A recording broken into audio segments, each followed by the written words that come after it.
Hello, in this video I shall be giving the analysis of a topic.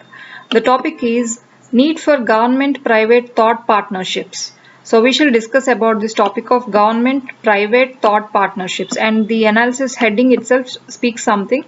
This is a partnership between the government and private entities. So the partnership is in the area of a thought or some idea. So this is the need of the hour, and we shall analyze this topic. So these private partners or these private entities with government, they ought to give expertise opinions about various policy matters of the government. So while the government of India has to do lots of policies in various areas of the country, there needs to be an external expertise or an external opinion. So that is what is actually called private thought partnership with government. So these partners would give these policy issues to the government in the line of a design of a policy, in the line of evaluation of a policy, taking action of that policy or implementation of that policy. So while designing to implementation, all of these things can be advised by these private partners with the government, where there is a pressing complex issue of a policy, the government can go for the help of some private intellectuals, private individuals or private entities that are having good experience in that particular area. So this can include policy designing, policy evaluation, policy action and policy implementation. So this is a kind of external expertise opinion. So coming to what is actually the meaning of thought partnership. So to put it into formal words, it is just a structured mechanism for private entities to lend thoughts to the government. So this is like lending their thoughts to the government. So these private experts, they go and lend their thoughts to the government regarding various policies. This also requires the area of upskilling on part of the government. So while government is going to do some upskilling or skill development programs that will enhance the skill of a particular group, and they can further in the future give policy decisions or policy designing help to the government with their upskilled talent. So for example, we have a scheme called Kaushal Vikas Yojana, that is called PMKVY, Pradhan Mantri Kaushal Vikas Yojana. So the main agenda of this thing is to provide local skilling requirements and local job opportunities. So they will select an area, and in that area they will choose what is the need of that area, the prime pressing need of that area. So regarding that particular thing of that particular area, they will structure a policy, they will tailor policies according to that need, and they will give local skilling requirements to the youth in that place. So after that skilling program is done, after the youth are well skilled by this program, they will be given job opportunities for that particular thing for which they are skilled. So this is basically called an upskilling program, Pradhan Mantri Kaushal Vikas Yojana. So for such a program, which requires various kinds of skillings in various areas, various kinds of projects to be taken up in various districts of the country, this requires a department of that particular ministry that is required to be there in that district, that particular ministry, department, and not just these two, but also individuals of that place have to be involved. So only the individuals of that locality will know the pressing need of that place. So there has to be individual opinion also, civil groups opinions also taken by the government for this Kaushal Vikas Yojana. And also private entities in that particular area will cater giving these local jobs to the youth in that place, and also will help in local skilling requirements also. They are the ones that actually will give this upskilling projects, upskilling program in that particular area. So in this way, the government needs the help of individuals of that district or that place, and private entities help also to skill this youth of that place. So this is one example or one area where we need to have private thought or private opinion also in collaboration with the government project or government scheme, that is Kaushal Vikas Yojana. And there is a topic called lateral entry which we are discussing, which is the latest thing these days. This is also called lateral appointments. This is not through a line of appointments which we usually see in the government sectors, not through the examinations or the personality tests, but lateral entry is something that the government chooses to put in various organizations like Niti Aayog. We know Niti Aayog is the policy think tank of the country. which replaced the Planning Commission of India.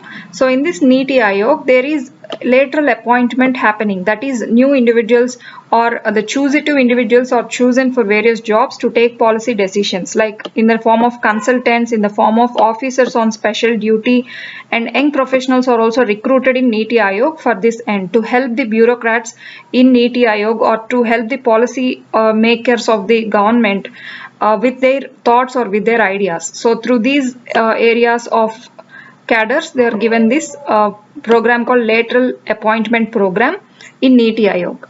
So coming to advantages and disadvantages of this private government thought partnership, we shall see first the advantages.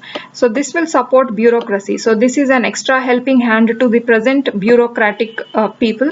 So they will be having some support in terms of research, providing logistics, and also as we know that the bureaucracy in India is overburdened. So these private entities will also share the burdens of bureaucracy, and also there will be resource sharing. So bureaucrats cannot always go and put up a project in which they gather the resource of that area or they do some research there.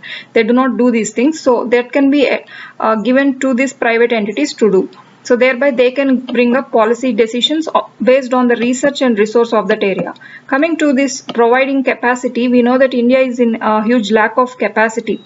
So lack of capacity will finally paralyze the policies. So capacity providing is also very important, and these private entities or these individuals with lateral appointments, they will help the bureaucrats and there cannot be any lack of capacity thereby.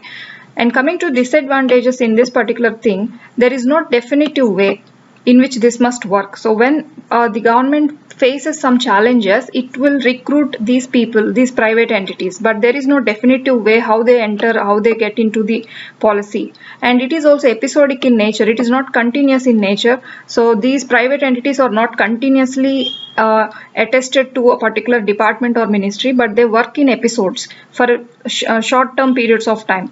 And there is also a depth of scholars in India, so we have less scholars, and this is where upskilling is required. And there are also issues of funding. So these private entities, they don't work for the work solely for the upliftment of the country, but they also need to be funded. So there are some issues of funding to India, funding to these private entities from the government today. And also there is a problem or debate about lateral appointments. So how transparently these lateral appointments are getting into action. So these are some of the disadvantages with this private government thought partnerships. Some of the earlier programs that stood as success examples of this government private thought partnerships are listed here. We shall see them. The first example is 2005 Ashok Lahari Committee. So this committee is constituted by the Ministry of Finance to discuss or to recommend upon capital flows and controls of India.